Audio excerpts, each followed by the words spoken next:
Hi welcome back to my channel. ಇವತ್ತು super duper ಆಗಿರುವಂತಹ ಒಂದು ಕುಕ್ಕಿಂಗ್ ವಿಡಿಯೋನ ಮಾಡ್ತಾ ಇದ್ದೀನಿ. ಸೋಯಾ ಬೀನ್ಸ್ ಹಾಕಿ ಪಲಾವ್ ಹೇಗೆ ಮಾಡೋದು ಅಂತ ಹೇಳ್ಕೊಡ್ತಾ ಇದ್ದೀನಿ. ಈಸಿಯಾಗಿ ತುಂಬ ಟೇಸ್ಟಿಯಾಗಿರುವಂತಹ ಈ ಪಲಾವ್ನ ನೀವು ಮಾಡ್ಕೋಬೋದು. ನಾನು ಇವತ್ತು ಅಳಸಂದೆ ಕಾಳು ಅಥವಾ ತಡ್ನಿ ಕಾಳು, ಹಸಿ ಕಾಳು ಇರುತ್ತಲ್ವ, ಅದನ್ನು ಹಾಕಿ ಪಲಾವ್ನ ಮಾಡ್ತಾ ಇದ್ದೀನಿ.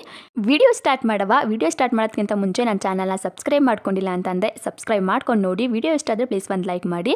ಇವಾಗ ಮೊದಲಿಗೆ ಒಂದು ಕುಕ್ಕರ್ನ ತೊಗೊಳ್ಳಿ. ಕುಕ್ಕರ್ ಸ್ವಲ್ಪ ಬಿಸಿ ಆದಮೇಲೆ ಅದಕ್ಕೆ ಸ್ವಲ್ಪ ಎಣ್ಣೆನ ಸೇರಿಸ್ಕೊಳ್ಳಿ.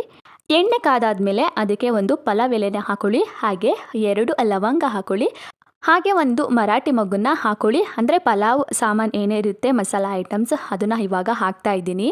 ಇದೆಲ್ಲ ಸ್ವಲ್ಪ ಕಾದಾದ್ಮೇಲೆ ಇವಾಗ ಕಟ್ ಮಾಡಿ ಇಟ್ಕೊಂಡಿರುವಂತಹ ಈರುಳ್ಳಿನ ನಾನು ಇದಕ್ಕೆ ಸೇರಿಸ್ಕೊತೀನಿ.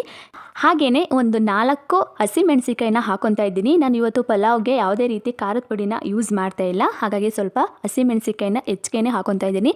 ನಿಮಗೆ ಖಾರಕ್ಕೆ ಎಷ್ಟು ಬೇಕು ಅಷ್ಟನ್ನು ಹಾಕೊಳ್ಳಿ. ಇದು ಸ್ವಲ್ಪ ಬಾಡಲಿ ಎಣ್ಣೆಲಿ ಸ್ವಲ್ಪ ಆದಮೇಲೆ ಇದಕ್ಕೆ ಶುಂಠಿ ಬೆಳ್ಳುಳ್ಳಿನ ಹಾಕೊತಾ ಇದ್ದೀನಿ. ಶುಂಠಿ ಬೆಳ್ಳುಳ್ಳಿ ಹಾಕೊಂಡಾದ್ಮೇಲೆ ಸ್ವಲ್ಪ ಹಸಿ ಸ್ಮೆಲ್ ಹೋಗೋ ತನಕ ಅದನ್ನು ನೀಟಾಗಿ ಫ್ರೈ ಮಾಡ್ಕೊಳ್ಳಿ.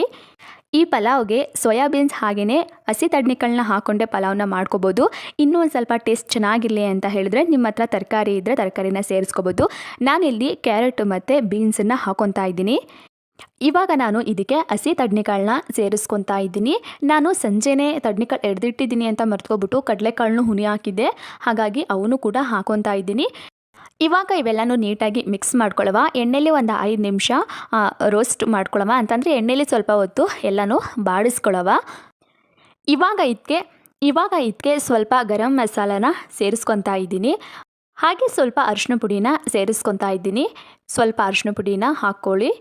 ಇದನ್ನು ಸ್ವಲ್ಪ ಮಿಕ್ಸ್ ಮಾಡ್ಕೊಂಡಾದ್ಮೇಲೆ ಇಲ್ಲಿ 2 ಟೊಮೊಟೊನ ಸಣ್ಣದಾಗಿ ಕಟ್ ಮಾಡಿಕೊಂಡು ಹಾಕೊತಾ ಇದ್ದೀನಿ. ಇದಿಷ್ಟು ಎಲ್ಲನೂ ಹಾಕೊಂಡಾದ್ಮೇಲೆ ನೀಟಾಗಿ ಮಿಕ್ಸ್ ಮಾಡ್ಕೊತೀನಿ. ಇವಾಗ ನಾನು ಸೋಯಾಬೀನ್ಸ್ನ ಹಾಕೊತಾ ಇದ್ದೀನಿ. ಸೋಯಾಬೀನ್ಸ್ನ ಒಂದು ಸಲ ಬಿಸಿನೀರಲ್ಲಿ ತೊಳ್ಕೊಳ್ಳೋದ್ರಿಂದ, ಅಂದರೆ ಬಿಸಿನೀರಲ್ಲಿ ಒಂದು 2 ನಿಮಿಷ ನೆನೆ ಹಾಕ್ಬಿಟ್ಟು ಅದಾದಮೇಲೆ ತೊಳ್ಕೊಳ್ಳೋದ್ರಿಂದ ಅದ್ರದ್ದು ಚೆನ್ನಾಗಿ ನೀಟಾಗಿ ಕ್ಲೀನ್ ಆಗುತ್ತೆ. ಹಾಗಾಗಿ ಒಂದು 2 ನಿಮಿಷ ಬಿಸಿನೀರಲ್ಲಿ ತೊಳ್ಕೊಂಡ್ರೆ ಬೆಸ್ಟು.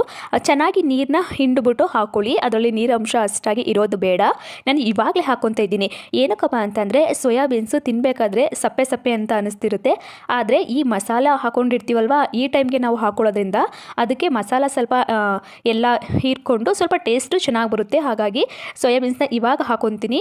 ಇದೆಲ್ಲ ನೀಟಾಗಿ ಒಂದು 5 ನಿಮಿಷ ಬೇಯಿಸ್ಕೊತೀನಿ. ಇದೆಲ್ಲನೂ ನೀಟಾಗಿ 5 ನಿಮಿಷ ಬೇಯಿಸ್ಕೊಂಡಾದ್ಮೇಲೆ ಇದೇ ಟೈಮ್ಗೆ ನಾನು ರುಚಿನ ಹಾಕ್ಕೊತೀನಿ. ಇವಾಗ ಒಂದು 5 ನಿಮಿಷ ನಾನು ಫ್ರೈಯಲ್ಲೇ ಬೇಯಿಸ್ಕೊಂಡಿದ್ದೀನಿ. ಅಂದರೆ ನೀರು ಹಾಕಿರಲ್ಲ, ಏನಕ್ಕೆ ಅಂತಂದರೆ ಟೊಮೊಟೊದಲ್ಲೇ ನೀರು ಬಿಟ್ಕೊಂಡಿರುತ್ತೆ, ಹಾಗೆ ಸೋಯಾಬೀನ್ಸಲ್ಲಿ ಸ್ವಲ್ಪ ನೀರು ಇರುತ್ತಲ್ವ, ತೊಳೆದಾಗಿರುತ್ತಲ್ವ ಅದು ಸ್ವಲ್ಪ ಬಿಟ್ಕೊಂಡಿರುತ್ತೆ. ಹಾಗಾಗಿ ಇವಾಗ ನಾನು 1 ಗ್ಲಾಸ್ ಅಕ್ಕಿಗೆ 2 ಗ್ಲಾಸ್ ಅಷ್ಟು ನೀರು ಹಾಕ್ತಿದ್ದೀನಿ. ಸೋಯಾಬೀನ್ಸ್ ಸ್ವಲ್ಪ ನೀರು ಜಾಸ್ತಿ ಹೀರ್ಕೊಳ್ಳೋದ್ರಿಂದ ನೀವು ಯಾವುದು ಸೈಜಲ್ಲಿ ಅಕ್ಕಿನ ಹಾಕ್ಕೊಂಡಿರ್ತೀರೋ ಅದರ 2ರಷ್ಟು ನೀರನ್ನು ಹಾಕ್ಕೊಳ್ಳಿ. ಇವಾಗ ನೀರೆಲ್ಲನೂ ಹಾಕೊಂಡು ಆದಮೇಲೆ ಇದಕ್ಕೆ ನಾನು ಮಾಮೂಲಿ ಮನೇಲಿ ಯೂಸ್ ಮಾಡ್ತೀವಲ್ವ ರೈಸು, ಅದನ್ನೇ ಹಾಕ್ಕೊತಾ ಇದ್ದೀನಿ ನಾನು. ಇವಾಗ ನಾನು ರೈಸ್ನ ಹಾಕ್ಕೊತಾ ಇದ್ದೀನಿ. ರೈಸ್ನ ಹಾಕೊಂಡ ತಕ್ಷಣ ಕುಕ್ಕರ್ ವಿಸಲ್ನ ಕ್ಲೋಸ್ ಮಾಡಬೇಡಿ. ಈ ಬಾತ್ ಅಷ್ಟು ಚೆನ್ನಾಗಲ್ಲ, ತರಕಾರಿಗಳೆಲ್ಲ ಮೇಲೆ ಬಂದುಬಿಟ್ಟಿರುತ್ತೆ, ಕೆಳಗಡೆ ಏನೂ ಇರಲ್ಲ. ಅಂದರೆ ಅಕ್ಕಿ ಕುದಿ ಬರುತ್ತಲ್ವ, ಆ ಟೈಮಲ್ಲಿ ನೀವು ಕುಕ್ಕರ್ ವಿಷಲ್ನ ಕ್ಲೋಸ್ ಮಾಡಿಕೊಂಡು 1 ವಿಷಲ್ ತೊಗೊಳ್ಳಿ ಸಾಕು. ನಿಮ್ಮ ಘಮ ಆಗಿರುವಂತಹ ಟೇಸ್ಟಿಯಾಗಿರುವಂತಹ ಪಲಾವ್ ರೆಡಿಯಾಗಿರುತ್ತೆ, ತುಂಬ ಟೇಸ್ಟಿಯಾಗಿರುತ್ತೆ.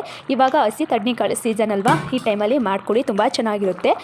ನಾನು ಲಾಸ್ಟಲ್ಲಿ ವೀಡಿಯೋ ಕ್ಲಿಪ್ಸ್ನ ತೊಗೊಳ್ಳೇ ಇಲ್ಲ, ಅಂತಂದರೆ ಸರ್ವ್ ಮಾಡ್ತಿರೋ ತೊಗೊಳ್ಳೇ ಇಲ್ಲ, ತುಂಬ ಟೈಮ್ ಆಗಿಬಿಟ್ಟಿತ್ತು ತಿಂಡಿಗೆ, ಹಾಗಾಗಿ ತಿಂದ್ವಿ. ನಾನು ವಿಡಿಯೋ ಮಾಡೋಕ್ಕೋಸ್ಕರ ಅಂತಲೇ ಸಪ್ರೇಟಾಗಿ ಏನು ಮಾಡ್ತಿರಲಿಲ್ಲ. ಇವತ್ತು ತಿಂಡಿಗೆ ನಾನು ಇದನ್ನು ಮಾಡ್ತಾಯಿದ್ದೆ, ಹಾಗೆಯೇ ಶೂಟ್ ಮಾಡಿಕೊಂಡೆ.